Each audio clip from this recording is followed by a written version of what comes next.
PTS അക്കാഡമിയിലേക്ക് എല്ലാവർക്കും സ്വാഗതം. നമ്മളിന്ന് ഡിസ്കസ് ചെയ്യുന്നത് SSLC എക്സാമിനെ കുറിച്ചാണ്. നമ്മുടെ ഹിന്ദിയാണ് സബ്ജക്റ്റ്, അതായത് തേർഡ് ലാംഗ്വേജ്. ഇതിന് മാർച്ച് 2024 നടന്ന എക്സാമിൻ്റെ ക്വസ്റ്റ്യൻ പേപ്പറാണ്. 1.5 hours ആണ്. ടോട്ടൽ സ്കോർ 14 ആണ്. ആദ്യം തന്നിരിക്കുന്ന സെറ്റ് ബീർബഹുട്ടിൻ്റെയാണ്. അതിൻ്റെ ക്വസ്റ്റ്യൻസ് തന്നിട്ടുണ്ട്. പട്കഥയാണ് 4 മാർക്കിനായിട്ട് ചോദിച്ചിട്ടുള്ളത്. നിങ്ങളിത് അറ്റൻഡ് ചെയ്ത് നോക്കുക. നമ്മൾ ആൻസർ ഇതിൻ്റെ കൂടെ നൽകുന്നില്ല. അടുത്തത് സബ്സെ ബഡാ ഷോമാനിലും തന്നിട്ടുണ്ട്. അതിനകത്തും ചോദിച്ചിരിക്കുന്നത് റപ്പഡ് തയ്യാറാക്കാനും ഡയറിയുമാണ്. അടുത്തത് അകാൽ ഓർ ഉസ്കെ ബാദിനകത്ത് കവിതാംശമാണ് 4 മാർക്കിനായിട്ട് ചോദിച്ചിരിക്കുന്നത്, അതായത് നമ്മുടെ ആസ്വാദനക്കുറിപ്പ്. അടുത്തത് കലാമിൻ്റെ ചാപ്റ്ററിൽ നിന്നാണ്. അതിനകത്ത് നിന്നാണ് ഗ്രാമർ പോർഷൻ ചോദിച്ചിട്ടുണ്ട് 1 മാർക്കിന്. അതുകൂടാതെ 4 മാർക്കിനായിട്ട് ചോദിച്ചത് മാച്ച് ദ ഫോളോയിങ്ങുമാണ്.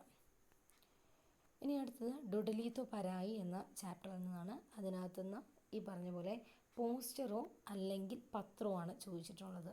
അപ്പോൾ ഏറ്റവും നല്ലത് പോസ്റ്റർ ആയിരിക്കും, കാരണം ചെറിയൊരു ടൈമിനുള്ളിൽ നിങ്ങൾക്ക് 4 മാർക്ക് ലഭിക്കുന്നതായിരിക്കും. അപ്പോൾ പോസ്റ്റർ എല്ലാവരും പഠിച്ചിരിക്കുക. ബസന്ത് മേരെ ഗാവുക എന്ന ചാപ്റ്ററിൽ നിന്ന് ചോദിച്ചിരിക്കുന്നത് വാക്യ പിരമിഡ് കംപ്ലീറ്റ് ചെയ്യാൻ വേണ്ടിയാണ് 2 മാർക്കിന് ചോദിച്ചിരിക്കുന്നത്. ഇനി ഠാക്കൂർ കാ കൂയിൽ നിന്നാണെങ്കിൽ ബാത്ചീത്ത് അല്ലെങ്കിൽ ടിപ്പണിയാണ്. ബാത്ചീത്ത് അല്ലെങ്കിൽ ടിപ്പണിയാണ് ചോദിച്ചിരിക്കുന്നത്. ടിപ്പണി എന്ന് പറഞ്ഞാൽ ചരിത്രപര ടിപ്പണിയാണ് ഗംഗയെക്കുറിച്ച്. അതിൽ കുറച്ച് പോയിൻറ്റ്സും കൂടെ തന്നിട്ടുണ്ട്. നിങ്ങൾക്കപ്പോൾ ഈ ക്വസ്റ്റ്യൻ പേപ്പർ ചെയ്ത് നോക്കണമെന്നുണ്ടെങ്കിൽ നിങ്ങൾ വീഡിയോയുടെ ഇടയ്ക്ക് പോസ് ചെയ്യുക, അതിനുശേഷം ക്വസ്റ്റ്യൻസ് നോക്കിപ്പോവുക. ഒരിക്കൽ കൂടി വേണമെങ്കിൽ ക്വസ്റ്റ്യൻ പേപ്പർ കാണിച്ചു തരാവുന്നതാണ്. ആദ്യത്തെ ക്വസ്റ്റ്യൻ വന്നിരിക്കുന്നത് ബീർബഹുട്ടിയുടേത്, പിന്നെ സബ്സെ ബഡേ ഷോമാനിൻ്റെ. അടുത്തത് അകാൽ ഓർ ഉസ്കെ ബാദിൽ നിന്നാണ് അടുത്ത ക്വസ്റ്റ്യൻ. കലാമിൽ നിന്നാണ് അടുത്ത ക്വസ്റ്റ്യൻ. ഡുഡലീത്തോ പരായിൽ നിന്നാണ് അടുത്ത ക്വസ്റ്റ്യൻ. പിന്നെ ബസന്ത് മേരെ ഗാവുക അതിൽ നിന്നാണ് പിന്നീട് വന്ന ക്വസ്റ്റ്യൻ.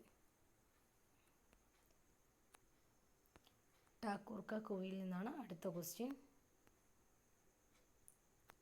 നിങ്ങൾക്ക് എല്ലാവർക്കും പോസ് ചെയ്തത് കാണാൻ പറ്റിയെന്ന് പ്രതീക്ഷിക്കുന്നു. നിങ്ങൾക്ക് എന്തെങ്കിലും അറിയാനുണ്ടെങ്കിലും ചോദിക്കാനുണ്ടെങ്കിലും ഡൗട്ട് ഉണ്ടെങ്കിലും കമൻറ്റ് സെക്ഷനിൽ വരിക. അതുപോലെ തന്നെ നിങ്ങൾ ഈ പഠിച്ചുകൊണ്ടിരിക്കുന്ന ഫ്രണ്ട്സിന് ഇത് ഷെയർ ചെയ്ത് കൊടുക്കുക. ക്വസ്റ്റ്യൻ പേപ്പർ എല്ലാവരും സ്വന്തമായിട്ട് സെൽഫ് അറ്റംപ്റ്റ് ചെയ്ത് നോക്കുക, കാരണം ചാപ്റ്റേഴ്സൊക്കെ ഓൾമോസ്റ്റ് നിങ്ങളിപ്പോൾ പഠിച്ചു കഴിഞ്ഞിട്ടുണ്ടാകും. സോ ക്വസ്റ്റ്യൻ പേപ്പർ അറ്റംപ്റ്റ് ചെയ്യുക എന്നുള്ളത് വളരെ ഇമ്പോർട്ടൻ്റ് ആണ്. സോ എല്ലാവർക്കും ഓൾ ദ വെരി ബെസ്റ്റ്. ഇനി എന്തെങ്കിലും കിട്ടാത്ത ക്വസ്റ്റ്യൻ ഉണ്ടെങ്കിൽ നിങ്ങൾക്ക് കമൻറ്റ് സെക്ഷനിൽ ചോദിച്ചു കഴിഞ്ഞാൽ സെപ്പറേറ്റ് ഇതിനൊരു വീഡിയോ തയ്യാറാക്കാവുന്നതാണ്.